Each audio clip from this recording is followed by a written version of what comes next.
Muy buenos días. A continuación toca la conferencia magistral impartida por el doctor Ismael Aguilar Benítez. Es profesor investigador del Departamento de Estudios Urbanos y del Medio Ambiente, Colegio de la Frontera Norte, con la ponencia La crisis de gobernabilidad en la gestión del agua en México, el caso de la cuenca del río Bravo.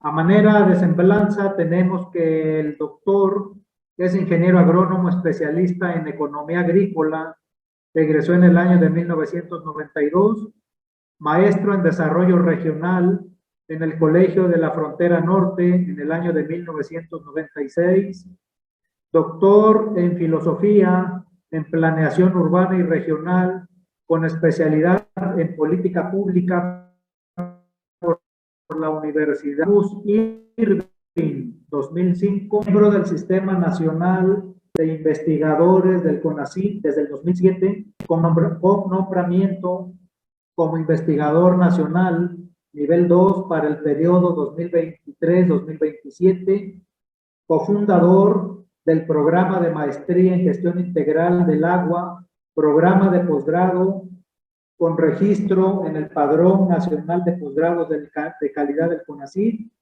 responsable técnico de la red temática en gestión e investigación del agua, formada en el año 2018, vocal académico en el Consejo de Cuenca del Río Bravo en el año 2022. Adelante, doctor Ismael Aguilar Benítez, con su ponencia. Conferencia magistral. Crisis de gobernabilidad del agua en México, el caso de la cuenca del río Bravo, por parte del doctor Ismael Aguilar Benítez del Colegio de la Frontera Norte. Estructura de la presentación. Conceptos: gobernabilidad, gobernanza del agua. Enfoques analíticos, principios OCDE, diseño institucional, OSTROM, interacción contextual. Crisis de gobernabilidad en la cuenca del río Bravo. Caso 1, toma de la presa La Boquilla y el cumplimiento del Tratado de 1944. Caso 2, crisis de agua en AMM y acuerdo de coordinación para el aprovechamiento y reglamentación de las aguas del río San Juan. Reflexiones finales. Gobernabilidad y gobernanza. Veremos sus conceptos. Bien, algunas diferencias conceptuales que puede haber entre la gobernanza del agua. La Asociación Mundial para el Agua, que todos sabemos es pues, una de las organizaciones que se siguen mucho internacionalmente para las definiciones que se utilizan, como la sustentabilidad, etcétera, define a la gobernabilidad como un rango de sistemas políticos, sociales, económicos y administrativos implementados para desarrollar y manejar los recursos hídricos. Como se dan cuenta, pues esto no nos da mucha claridad sobre cómo se aplica esto, nos habla de manera bastante general. El concepto de gobernabilidad que yo encuentro más directamente referido a los temas hídricos, lo encuentro en Peña y Solane, que hay una publicación de 2003, la gobernanza no es un tema nuevo tampoco, que lo trata de aplicar al agua y se refiere a esta gobernabilidad como la capacidad social de movilizar energías en forma coherente para el desarrollo sustentable de los recursos hídricos. Y en esta definición, lo que es más interesante es que se incluyen algunos aspectos que me parecen clave, que es que las políticas públicas sean socialmente acertadas, orientadas al desarrollo sustentable y que posibiliten hacer efectiva la implementación por los diferentes actores involucrados. Entonces, no solamente se trata de estos sistemas abstractos, sino que deben haber algunos elementos clave. La gobernabilidad finalmente es un concepto desde mi punto de vista que se asocia al orden y la eficacia de la administración en la implementación de políticas públicas y en este caso de políticas públicas para el sector hídrico. Asumen la capacidad del gobierno y sus instituciones para poder llevar a cabo estas políticas públicas efectivas y este manejo que, como ya dijo el doctor Enrique, debería ser sustentable. Entonces, la gobernabilidad, digamos, en resumen, es una visión optimista del papel del gobierno, del papel principal del gobierno y cómo puede llevar a cabo este manejo y administración y gestión del agua. Adelante, por favor. La gobernanza hídrica, y este es todo un párrafo que tomé del maestro Mestre, una publicación de 2011 del INTA. El maestro Mestre es muy bueno para plantear las ideas en los discursos de política hídrica, y aquí me parece que toda esta segunda parte ilustra muy bien esa visión, ya dijimos optimista por parte del gobierno, en este caso también optimista para el caso de la gobernanza, que implica la participación de la sociedad, en donde se espera también que la sociedad sea un elemento activo de lo que tiene que ver con la cuestión del agua. Por parte del Estado, Mestre menciona que pues debe emitir leyes que generan marco normativo y regulatorio, organizar instituciones, formular políticas públicas, aplicar la ley, conducir intereses, la vigilancia del interés público, incluyendo de manera destacada el dominio público hídrico, que para él este dominio público es el mejor uso, aprovechamiento y conservación de los recursos hídricos.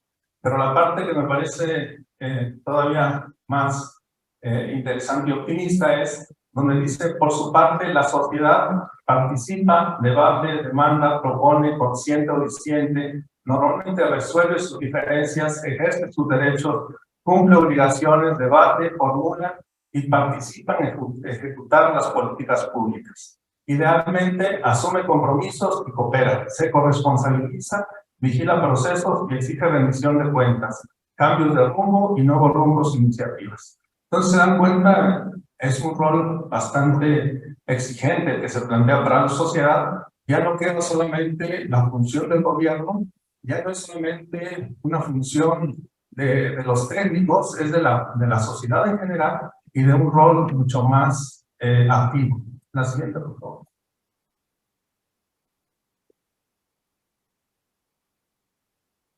Bien, la gobernanza, desde el punto de vista analítico más académico, presupone entonces o está asociado a una participación social, al diálogo, pero también elementos de multigobierno. Ahora ya no es solamente el gobierno como tal, sino son distintas escalas y niveles en los que la sociedad participa, y no solamente las instituciones oficiales. Asume, de hecho, una insuficiencia del gobierno-estado y sus instituciones para conducir a la sociedad, y en este caso para conducir lo que es la gestión del agua. Los procesos de gobernanza multinivel, en esta definición a mí me parece que es mucho más efectiva para tratar de analizar las crisis como las que voy a tratar de ilustrar en esta presentación.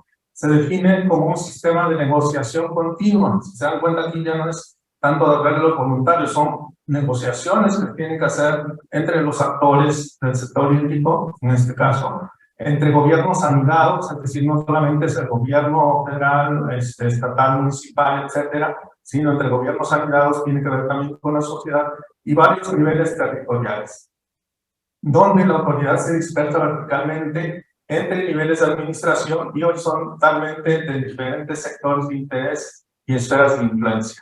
Ya no hablemos también de los niveles territoriales, que para la cuestión del manejo del agua pues, es también muy importante. Entonces, aquí, digamos, la negociación es pues una visión menos optimista, sí asume que puede haber esa negociación y llegar a acuerdos, pero es, digamos, la contraparte de una visión optimista de solamente con participación social. Nosotros seguramente hemos escuchado en muchos documentos académicos, incluso, en donde se dice el problema real del agua no es un problema técnico, es un problema de gobernanza. Y la solución pareciera pues, incluir a la sociedad, abrir la participación y casi inmediatamente muchos problemas en la sociedad. Tiene que ver con este concepto de negociación y de una serie de un proceso de negociación con el siguiente, por favor. La siguiente. Algunos enfoques analíticos derivados de estos conceptos no se alcanzan a ver ahí, pero es el marco analítico de la OCDE, seguramente pues varios de ustedes ya lo conocen. Y aquí hay pues, en el centro tres principios clave: efectividad, eficiencia, confianza y participación. En la parte de confianza y participación, pues está más la parte social. En la parte de eficiencia y de efectividad, pues está más bien los componentes de políticas públicas y algunos aspectos que tienen que ver con las cuestiones técnicas, con datos e información. De estos principios, la OPE deriva una serie de indicadores y así trata de hacer una evaluación de la gobernanza de las cuencas hidrográficas. La siguiente, por favor. Este es el otro enfoque, el enfoque del bien común con Ostrom, en donde se habla de distintos tipos de reglas, reglas de delimitación, de determinación, reglas de agregación, reglas de autoridad, reglas de información y reglas de recompensa. Este enfoque se ha utilizado sobre todo para tratar de evaluar a los consejos de cuenca como órganos que en México están funcionando o a los organismos de cuenca a nivel internacional para saber si con estos elementos se define institucionalmente de manera adecuada, por ejemplo así, para llevar a cabo una gestión sustentable del agua. La siguiente, por favor. Y este es el tercer enfoque que yo pienso que se puede aplicar en los casos de crisis, de algunos fenómenos que ocurren en términos de manejo del agua, no solamente del manejo para los agrícolas, sino en los distintos usos, donde se ve más claramente que es un proceso, en la parte central, no sé muy bien, pero ahí habla de un proceso entre actores que tienen una motivación, una condición y que tienen recursos. Entonces tienen distintos tipos de recursos, tienen distintas maneras de entender lo que es el uso del agua y tienen distintas motivaciones en esos procesos que tienen que ver con el manejo del agua. Esto está en un contexto específico, donde ahí se han tomado decisiones previas, es un caso específico, como los que vamos a ver de las que les voy a presentar, y se maneja bajo circunstancias específicas en el contexto, y además hay otros elementos de gobernanza, como los niveles y escalas, las perspectivas e intereses, estrategias e instrumentos, responsabilidades y recursos, redes y actores.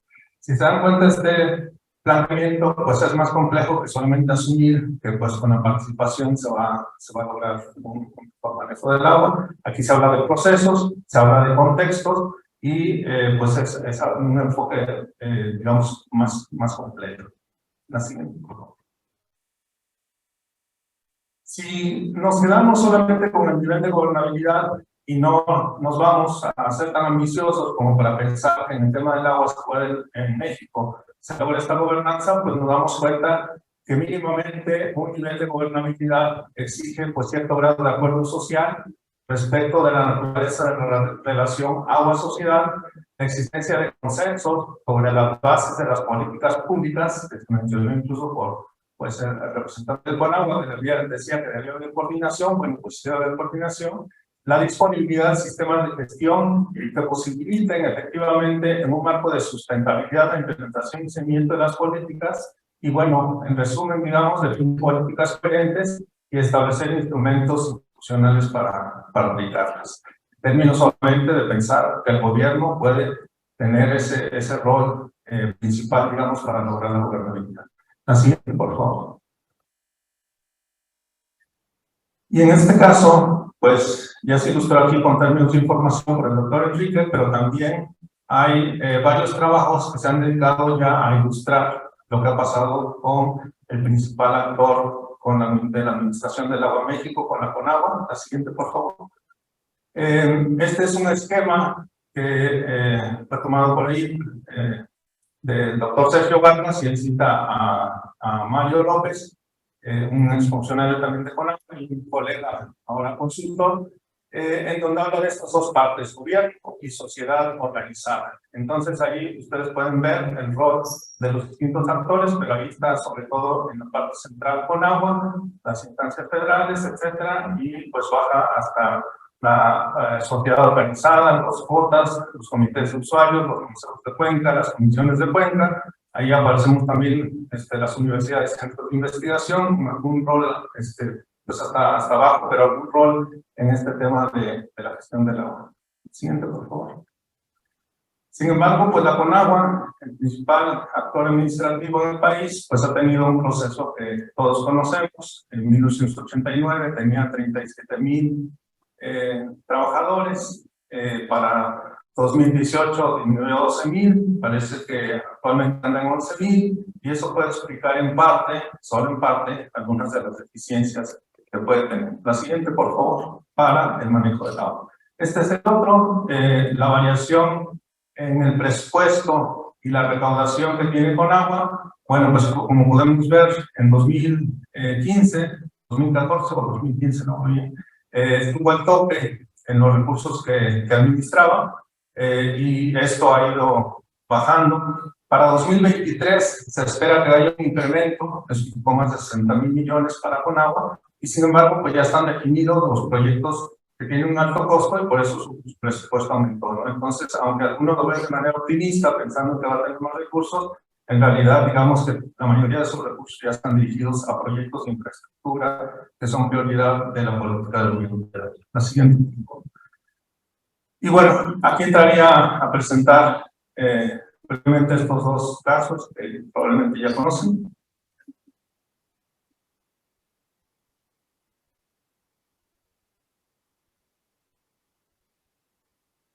Espero no excederme de tiempo. Primero es el Tratado de 1944, probablemente ya muchos lo conocen, es el instrumento legal que regula la relación entre México y Estados Unidos para administrar de manera conjunta el agua de 3 ríos internacionales, Tijuana, Colorado y Bravo. A nivel internacional, el tratado se reconoce porque es uno de los pocos tratados que tiene mucho tiempo en el que se ha reconocido por dos países los derechos de uso de agua de ríos que cruzan sus fronteras. Entonces, eso se ha tomado como un ejemplo a nivel internacional de política y acuerdos que se pueden lograr para el manejo del agua. Ahí hay algunos elementos del tratado, no voy a tener mucho, pero el agua de 3 ríos internacionales. Nosotros en México recibimos agua del río Colorado y tenemos que entregarle a Estados Unidos una cantidad de metros cúbicos de la cuenca del río Bravo. La cuenca del río Bravo, como estaba en la primera anterior, pues en realidad es una cuenca transfronteriza, tiene parte de los 12 países, y en México es aproximadamente el 49%. La siguiente, por favor. En el artículo 4 del tratado se establece el volumen de agua que corresponde a los Estados Unidos y de qué manera se le entrega. A los Estados Unidos se debe entregar la tercera parte del agua que llega a la corriente principal del río Bravo, grande, le llaman ellos, procedentes de los ríos Conchos. Ahí se establece de dónde deben proceder: San Diego, San Rodrigo, Escondido, Salado y Arroyo de las Vacas. Esa tercera parte no debe ser menor en conjunto, en promedio y en ciclo de 5 años. Estos ciclos también es importante que lo recuerden, de 431.721.000 metros cúbicos anuales. Ese es un promedio.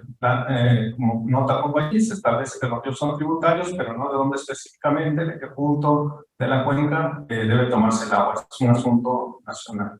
¿Sí? Bien, y ese es el punto de partida para pues, el conflicto. Los inicios del conflicto. Pues este tratado actualmente, bueno, no actualmente porque estamos en el ciclo 36, pero para 2020 concluía el ciclo 35. Se encontraban ya algunos reportes por el lado de Estados Unidos en donde, bueno, para empezar, ustedes ven el título: Sharing the Colorado River and the Rio Grande, Cooperation and Conflict with Mexico. Entonces, ahí se reportaba a finales de 2018, que fue publicado este documento, que México no había cumplido con sus entregas anuales en 4 ciclos quinquenales. En realidad no había sido así. El ciclo 34 sí había habido un faltante que se entregó posteriormente al año siguiente, pero bueno, en el ciclo, para efectos del tratado, pues el ciclo 34 sí había cerrado con un faltante. El ciclo 35, que comenzó el 25 de octubre de 2015, terminaba el 24 de octubre de 2020, pues tenía, digamos, no tenía la posibilidad de también cerrar con faltantes, porque el tratado establece que no debe haber 2 periodos seguidos. Bien, el 13 de diciembre de 2019, y ya viendo que estaba esta presión de Estados Unidos, se reunieron en las oficinas de gobernación varios secretarios de Estado, los gobernadores de los estados del norte y la directora entonces de la Comisión Nacional del Agua, y se reportaron dos acuerdos en los medios que tenían esta redacción. Parecían pues atender dos prioridades discrepantes. Una, atender por parte del CONAGUA las solicitudes de los distritos de riego con relación a sus concesiones de la cuenca del Río Bravo en términos del ciclo agrícola pendiente de los estados presentes. Esta estaba redactada. El segundo, el cumplimiento estricto y obligado del Tratado de 1944 y que se hace en el reconocimiento de todos, obligaciones de carácter internacional firmadas y suscritas en México deben ser cumplimentadas a cabalidad. Esos eran los textos. Entonces, por un lado se dice que se va a cumplir con los derechos, con las concesiones a las que tienen derechos los agricultores, y por otro lado se dice que se debe cumplir con la política de la.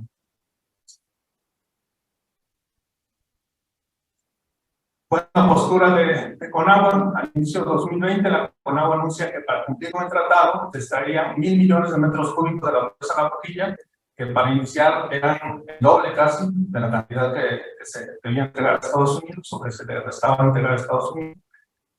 Para evitar la extracción de agua, el 10 de enero de 2020, agricultores de Chihuahua cierran el acceso a la presa Granero.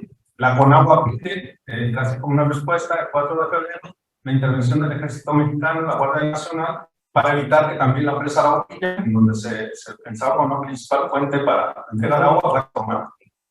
El 5 de febrero de 2020, en la conferencia magnética de la Presidencia de la República, pues afirma que se debe cumplir con el tratado, se debe entregar el agua, afirma también que hay agua suficiente, según agua para el riego, y que el tema no se presta la politiquería por las elecciones estatales. El tratado decía ahí, no es inequitativo.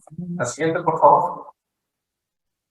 Esa es la política. Entonces, ¿cuál era la información que CONAGUA reportaba? Bueno, CONAGUA en unas presentaciones públicas reportaba que la aportación por afluente mostraba que la fuente de los conchos, que es el que se llama conflicto, es que había disminuido su participación en la entrega de agua para pues, las obligaciones que tienen en Estados Unidos, que según la CONAGUA, datos históricos, debería ser el 54% y que había caído al 38%, menos del 40%. Entonces, básicamente, el agua debería venir del consumo. La siguiente. Sin embargo, no se resolvía nada. Entonces, por el lado de Estados Unidos, la Comisión Internacional de Límites y Aguas, por la parte de Estados Unidos, pues empezaba a presionar para decir que no les habían entregado el volumen obligado y que pues México tenía la obligación de cumplir con esa entrega. La siguiente, por favor. El 4 de febrero todo esto estalla, el gobierno federal envía a la Guardia Nacional para resguardar la presa La Boquilla. El 6 de septiembre, pues después de varios meses, la CONAGUA abre la planta de la presa La Boquilla cerca de Delicias y los agricultores del distrito de riego 005 tratan de impedirlo. El 8 de septiembre, agricultores y pobladores de San Francisco de Conchos y Camargo enfrentan a la Guardia Nacional, cierran la ruta de salida de la presa y pues toman la presa. Posterior al enfrentamiento, pues hay lo que ustedes seguramente se enteraron por las noticias, una pareja de productores son heridos, una de las dos personas, la mujer, fallece y la presa se mantiene tomada hasta octubre de 2021. La siguiente, por favor.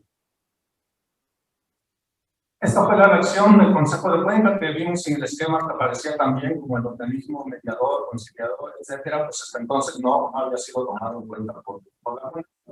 Se le pide que tenga una sesión de Consejo de Vigilancia, lo tiene en septiembre de 2020, 25 días antes del cierre del ciclo 35, se instala un grupo especializado de trabajo para este tema también, el 5 de octubre de 2020, y el 9 de octubre de 2020 se tiene una segunda sesión, 14 de octubre ustedes se dan cuenta de 3 sesiones casi semanales para tratar de tener el problema, que ya faltaba menos un mes para el cierre del ciclo. La siguiente, por favor, el acta de SILA se firma el 21 de octubre. ¿Cuáles son algunas de las posiciones? Solamente las pongo aquí para ilustrar cómo se da el debate en las sesiones dentro del COVID, del Consejo de Vigilancia del Consejo de Cuenca. Por parte de CONAGUA, el río Conchos no ha contribuido, como ya se había mencionado anteriormente. El porcentaje que le corresponde, SILA planteaba que se estaba negociando una carta para entrega de agua de las presas internacionales. El representante de Durango decía que no se completa la entrega de agua para el ciclo 2020, que no se podía extraer esa cantidad de agua, y así sucesivamente, ¿no? Esta es la posición. Digamos, las partes más importantes son Tamaulipas, que exigía que se dejara escurrir los volúmenes para, pues, obviamente, poder contar también con una buena parte baja de la cuenca. Chihuahua, que se reporten los volúmenes de todos los tributarios, y decía que las presas de Chihuahua tenían por debajo del 30% por la sequía. Entonces, desde su punto de vista, se comentaba, no se puede entregar agua. Estas son las siguientes posiciones, como ustedes pueden ver, y también aquí hay una característica: el Consejo de Cuenca de Río Bravo ha sido los ojos que ustedes pueden ver, tienen todos los invitados, incluso ustedes pueden ver los videos de estas sesiones y ahí pueden darse cuenta de cómo se fue a acabar eso. La siguiente, por favor. La última, perdón, antes, en el usuario rural de Chihuahua preguntaba algo que pues todo el mundo decía: Conagua dice que tiene 6 propuestas, pero no se conocían, ¿no? Se conocían el concepto de cuenca. Entonces, sí, estamos manejando 6 alternativas, pero nunca se enteraron cuál eran. No se sabía cuál era la demanda de agua para uso urbano, con el planteamiento que se tenía de obtener el agua de la presa La Amistad. Se podían afectar a 13 ciudades, Piedras Negras, Acuña y algunas otras de la frontera, y entonces no se tenía la información pues de cuál era el volumen de agua que se prendería y cuál era el volumen que se podría tener disponible. La siguiente, por favor. Sí le hablaba de una negociación para ver la forma de cubrir faltantes. Sin embargo, hay un acta 234 de la Comisión Internacional del Agua de 1969, donde, como se pueden darse cuenta, pues el trasvase de aguas mexicanas en las presas internacionales pues ya estaba contemplada como una de las medidas en caso de sequía extraordinaria. Eso es un punto que no hemos visto, pero que también es importante. Como no se había declarado sequía extraordinaria, pues no se consideraba directamente esa fuente. Finalmente se firmó el acta 325, como les había dicho, en octubre de 2020, y pues el argumento inicial fue que no podían existir 2 ciclos consecutivos con faltante, y entonces se tenía que entregar el agua. La resolución: México concluirá sin faltante el ciclo de entregas de agua comprendido entre el 25 de octubre, etcétera, con la transferencia de los Estados Unidos a volúmenes de agua mexicana a las empresas internacionales de La Amistad y Falcón que se requieran para cumplir el faltante. Esa agua de las presas internacionales pues estaba destinada para el uso de 13 municipios fronterizos con 16 millones de personas. Sin embargo, en el acta, bueno, esto ya no lo puse, pero en el acta se decía que, pues, en el caso de que por alguna razón el volumen de agua disponible no fuera suficiente para zonas urbanas, que Estados Unidos prestaría el volumen de agua a México, que México devolvería posteriormente. Entonces, con eso decía que se cubría el derecho humano al agua. Esta es simplemente la sesión de COVID del 30 de octubre, y aquí lo importante, para no tomar mucho tiempo, es que por allí, pues, algunas opiniones que se mencionan. Bueno, primero el acuerdo, se pretendía que fuera un acuerdo de respaldar, digamos, la decisión de Conagua de haber decidido entregar presas a las zonas internacionales. La mayoría de, bueno, varios locales, sobre todo obviamente de Tamaulipas, no estuvieron de acuerdo y dijeron: es una autoridad, nosotros no podemos tomar el acuerdo de respaldar a la Conagua. La siguiente, por favor. Y bueno, finalmente es hasta octubre de 2021 cuando los agricultores de Chihuahua pues entregan la presa a las autoridades federales. Obviamente ya había pasado el ciclo agrícola, etc. Bien, ¿qué muestra desde mi punto de vista este caso en términos de ingobernabilidad del agua? Pues el primero, el cumplimiento del Tratado de 1944, pues refleja una alta interferencia en la política. Es la presión de Estados Unidos, de Texas en particular, es la decisión del gobierno federal, de Conagua, con la posición que tiene acerca de dónde debe obtenerse el agua. No hay sin embargo una negociación, un proceso de gobernación. El gobierno de Chihuahua, aquí otra vez la política, respalda los intereses de los agricultores. Por eso López Obrador seguramente decía que politiquería por las elecciones, etcétera. Pero finalmente el elemento político termina imponiéndose a una decisión que tiene que ver con el manejo del agua. Agricultores de Tamaulipas piden que se dé correr el agua con el discurso de equidad. ¿Cuál es el resultado del conflicto? Se entrega agua de las internacionales. Algunos consideran que eso fue un éxito del gobierno federal. Yo pienso que no. En realidad, la posición del gobierno federal era entregar el agua de Chihuahua y no pudo entregar agua del Conchos. Tampoco resolvió el tema del problema del cumplimiento del tratado. La siguiente gráfica. Aquí ustedes pueden ver la situación actual. Esto es hace unas semanas. Esta parte en azul es lo que se ha entregado y la línea roja es lo que ese compromiso que se tiene entre. Entonces ahorita en el segundo año del ciclo 36 se tiene otra vez un déficit en las entregas de agua al sector obligado México con Estados Unidos. Y bueno, ese es el primer caso. No sé cómo voy a tener tiempo para poder presentar el segundo. 10 minutos, doctor, por favor. Muy bien. Bien, el segundo caso es la crisis de agua para el área metropolitana de Monterrey. Ustedes seguramente también se enteraron. La siguiente, por favor, ¿qué pasa en la área metropolitana? Pues hay una primera paradoja anterior, por favor. Como la mayoría de ustedes saben, los servicios de agua y drenaje de Monterrey son de los mejores evaluados en México, tanto por sus indicadores tradicionales, eficiencia comercial, por la cobertura, por varios elementos que se manejan. Tiene varias certificaciones. En Monterrey, quienes vivimos ahí, pues estamos acostumbrados a tener agua las 24 horas del día, los 7 días de la semana, y entonces se viene esta crisis. Entonces la paradoja es los servicios mejor evaluados del país, con la percepción incluso de que la calidad del agua es buena, según encuestas oficiales, y tiene esta crisis, ¿no? ¿De dónde viene el agua para el área metropolitana de Monterrey? Pues básicamente distribuida de esta manera, pero el 60% viene de presas, de aguas superficiales, de las presas La Boca, la presa Cerro Prieto y la presa Cuchillo. Y el 40% restante viene de una serie de pozos que se tienen para el uso humano. El número ahí de abajo, si lo tienen en cuenta, es de 16.18 metros cúbicos por segundo, que era así como el reto que se tenía para poder cumplir sus necesidades. La siguiente.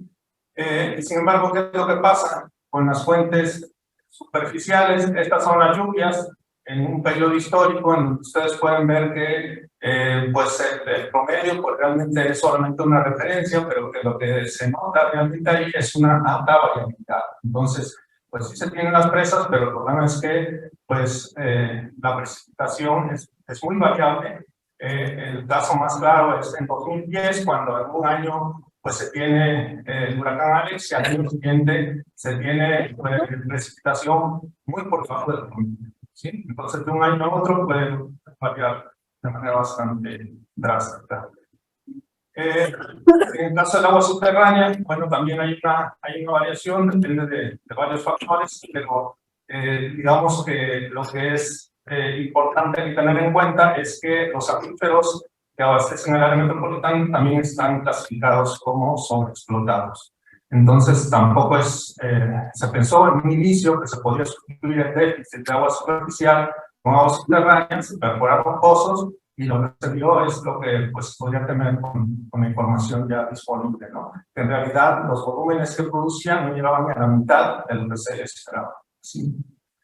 Bien, aunado a esto, pues todos sabemos, se vienen estas condiciones de cambio climático, y pues uno de los resultados se reflejan aquí con este índice estandarizado de precipitación, en donde se ve que la variación en desviaciones estándar respecto de las lluvias promedio, de la precipitación promedio, pues nos hacen ver esos puntos negros, donde precisamente está la área metropolitana, que en 24 meses pues se encontraba en una condición de sequía excepcional.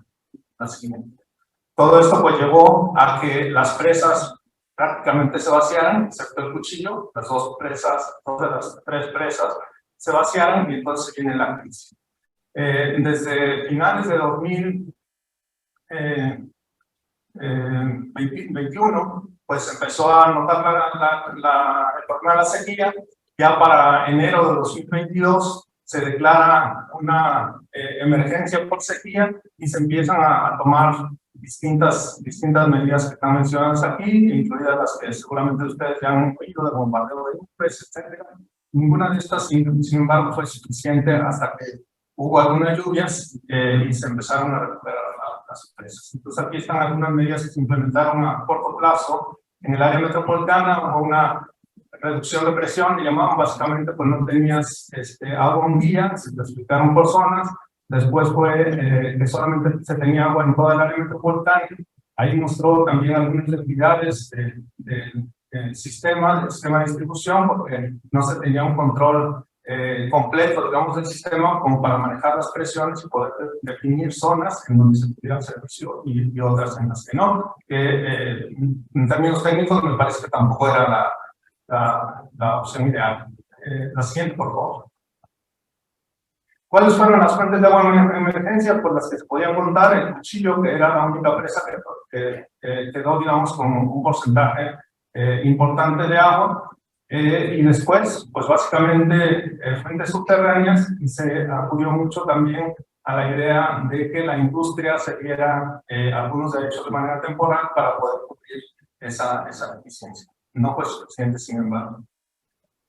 ¿Qué es lo que se tenía como proyecciones para tratar de lograr la seguridad hídrica? Otro concepto que se ha puesto en boga, básicamente de asegurar el suministro a la ciudad. Pues estaban contempladas varias medidas, dentro de ellas la presa Libertad, que ya estaba en construcción, reducción del agua no contabilizada, es decir, teniendo una parte importante en el área metropolitana, alrededor del 30%, etc. Entonces tenían varias medidas, y dentro de esas medidas a largo plazo, si ustedes se dan cuenta, hasta 2039 se tenía contemplado el proyecto de Cuchillo 2, el segundo acueducto. Y en realidad esta fue la medida que se adoptó, la construcción del segundo acueducto hacia el Cuchillo, hacia la presa del Cuchillo. Entonces, eso pues genera una alta dependencia del agua de esta presa. Bien, entonces se espera que el Cuchillo 2 con el acueducto se obtengan 10.000 litros por segundo, 5.000 adicionales a lo que se tiene actualmente. Entonces son las cuentas alegres, se vamos a construir el acueducto y vamos a tener el agua. ¿Qué es lo que pasa? Sin embargo, se tiene un convenio de colaboración desde 1996 entre Nuevo León y Tamaulipas, en donde en octubre de cada año se tienen que revisar los niveles para ver si se tiene que hacer un trasvase de la presa del Cuchillo a la presa Marte de Gómez de Tamaulipas. Entonces, pues el acueducto va a estar construido, pero el asunto es que aquí debe haber, o debería haber, un proceso de negociación entre ese trasvase que se tiene que hacer y esa revisión que se tiene que hacer anualmente para el volumen disponible entre los dos estados, Nuevo León y Tamaulipas. Está también la presa Libertad, perdón, anterior. La presa Libertad espera 1.600 litros por segundo. De nuevo, teniendo en cuenta la alta variabilidad de las lluvias y la incertidumbre que existe, pues eso también cuestiona un poco la viabilidad de estas dos medidas de infraestructura. Las expectativas a futuro: se sigue contemplando el proyecto Río Pánico, o el que se llamó Rey 6, que también fue un proyecto bastante conflictivo, y como opción una desalinizadora. Esas son las opciones que se tienen. Bueno, aquí solamente cito el Acuerdo de Coordinación 1996, el trasvase que se debe realizar cada año está establecido en el reglamento de este acuerdo, pero ahí básicamente se dice que en el mes de noviembre se tienen que revisar los volúmenes de la presa Cuchillo para pues asegurar el abastecimiento de la zona metropolitana, pero también para ver qué volumen se debe trasladar hacia Tamaulipas, principalmente para uso agrícola. Vemos entonces ahí pues el conflicto entre los distintos usos del agua que se deberían contemplar en las políticas públicas, con todo este concepto de gobernabilidad, en donde habría que definirse una política coherente, con mecanismos efectivos, etcétera, y consensuada, no se logra. Entonces están en gobernabilidad del agua en aspectos normativos, la cuestión de regular y recuperar agua de tomas ilegales. Esto de tomas ilegales se presenta así como la falta de información que mencionaba el doctor Enrique. Aquí también se sabe que hay tomas ilegales, tanto en el caso del río Conchos, en Chihuahua, como en este caso en el área metropolitana de Monterrey, y sin embargo, pues tampoco se toman muchas acciones, no hay esa norma aplicada. La regulación de concesiones y asignaciones, se sabe también que hay un reconcesionamiento en el río Conchos, hay zonas ilegales, además de concesionamiento, y pues existe el problema de la regulación de concesiones y asignaciones. En la parte social, involucrar a la ciudadanía, la percepción que se tenía en el caso del área metropolitana de Monterrey, pues era, tenemos agua suficiente, pues no hay problema, podemos seguir contando con el servicio las 24 horas. Cuando se vino la sequía, pues todo el mundo parecía sorprendido. Ahora que se volvió a llenar la presa a la boca, la percepción es así, como que la crisis ya pasó, entonces ya no hay problema, podemos seguir consumiendo lo mismo. A nivel regional, pues hay necesidad de aplicar el orden de prelación entre el uso agrícola, el uso industrial y el uso doméstico urbano. Bueno, se tiene que definir con algunos acuerdos cuáles son los volúmenes que se destinan a cada uno de estos usos. Se requiere también una asignación equitativa entre los usos. Hay ahora una competencia, pero que nadie, digamos, regula, que nadie negocia entre los usos doméstico, urbano, agrícola e industrial. Ya algunos otros son algunas observaciones específicas para la área metropolitana, así por favor. Conclusiones. La administración, que todavía no gestión del agua en México, sigue siendo centralizada, orientada con criterios principalmente de política, no de política pública. No existe una política pública clara, orientada a fortalecer la gobernabilidad del agua, que sea eficaz, socialmente aceptable y mucho menos sustentable. Los cambios en la administración del agua, con agua más normativa o menos operativa, no han implicado o no han derivado en una mayor o mejor gobernabilidad. Incluso esto ha posibilitado una profundización de los problemas de coordinación, consenso y regulación de externalidades que tiene el manejo del agua, y el régimen de gestión del agua se ha practicado con la capacidad de pérdida de capacidad técnica, recursos humanos, presupuesto y gestión técnica de la CONAGUA. La siguiente. La administración actual tampoco ha mostrado interés en implementar políticas públicas. El tema del agua no es una prioridad, al menos en las políticas públicas que se observan. No hay planes, programas, marcos jurídicos que se hayan agilizado para tratar de mejorar la gestión del agua. Hay falta de capacidad para gestionar oportunamente y plenamente los conflictos por el agua. En los casos, la sociedad no cuenta con mecanismos institucionales para la solución de sus diferencias, tampoco con mecanismos suficientes y efectivos para la definición de objetivos, prioridades, estrategias, iniciativas y proyectos. Y pues con esto quedaría completa mi presentación. Les agradezco mucho y cualquier pregunta. Gracias.